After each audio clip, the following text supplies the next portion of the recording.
Simple at masarap na pananghalian ngayon for this video. So, ako'y nagprito ng isang tilapia worth 50 pesos.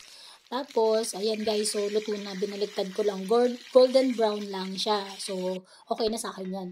Tapos, ako'y naglaga ng okra or lady's finger worth 20 pesos. So, medyo mahal na yung okra ngayon. So, isang balot yan 20 pesos. Tapos, nagchop ako ng 2 kamatis at saka isang sibuyas.